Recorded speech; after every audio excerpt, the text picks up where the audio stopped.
Hey guys, this is DHDS Racer here with a quick product review of HobbyKing or Hobby City's EPO mini pits. This is a completely stock review, as in no modifications except for whatever the existing airframe can do. So stock motor, stock speed control, stock servos. The battery I'm using is a Rhino 750 milliamp 25C discharge 3 cell. As you can see, I've painted it, custom paint. The foam they use is EPO. It's basically similar to EPS, except it is denser and it has kind of an oily feel to it. So if you're used to painting your own models and they're EPS models, you probably were using acrylic paint, some water-based paint, because that stuff can't deal with solvents. This is different. This is more like a multiplex foam. This, you can actually use solvent-based paint or CA glue as well, which is really nice because you don't have to buy the foam safe CA glue, which is considerably more expensive.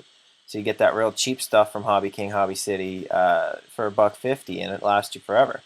So that's a real good thing about this foam. I really like the overall build quality. It's extremely well designed, very scale look, flies fairly well. Assembly is easy, except for the fact that it is missing a manual. This is not just true of mine. I have read quite a few other reviews that say they just simply no instructions for these things. So it's pretty simple, though. Really not going to take a rocket scientist to put this thing together. Pretty basic. The ailerons, they don't have much control whatsoever with the stock setup. When I looked at the servo that runs it, they only have one servo running it, which is fine because it's such a small plane. The downside is the servo arm is simply not long enough. And not only that, they actually hook up the ailerons to the servo arm on the inside holes. So the first thing you need to do is pop those off and move them all the way to the outside of those servo arms to get as much leverage as possible. Even then, you have barely any aileron control, barely enough to fly the damn thing.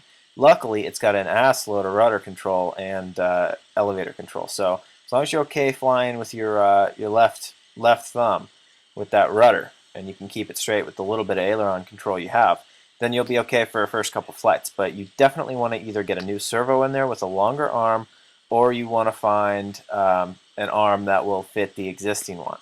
So overall, I'm fairly impressed with this model. The build quality, as I said before, is excellent. Only downside is it is a touch heavy. Mine was 380 grams with the battery, with that 750 milliamp. So not too big of a deal, for its wing load. It actually flies pretty slow if you know how to do it. It is a little lacky on power, so it could definitely use a tiny bit more power. If you threw a slightly higher end brushless in there, maybe with a different speed control, you could definitely get this thing to move a little faster. You may be able to go up a prop size too. I'm a little worried about frying the electronics. It's on a 7x5 prop as it is. I don't know what kind of motor it is. I don't know what kind of speed control it is. I don't want to throw anything that's not bone stock, because that's what this review is. Exactly how it'll fly right out of the box. So flies good. Ailerons are crap. You can't do barrel rolls with the stock setup, at least for the way mine came. I'm going to have to alter that. I'll try to do a review next time, modified. And awesome little plane. Go out and buy one. I think they're 65 bucks. You got to pay a little bit more for shipping because it is coming from China. But hell, throw some carbon in there, get another model, get a couple brushless motors, and it's a real good deal over there. So HobbyCity.com or HobbyKing.com. This is the EPO mini pits. Go pick one up. They're pretty sweet.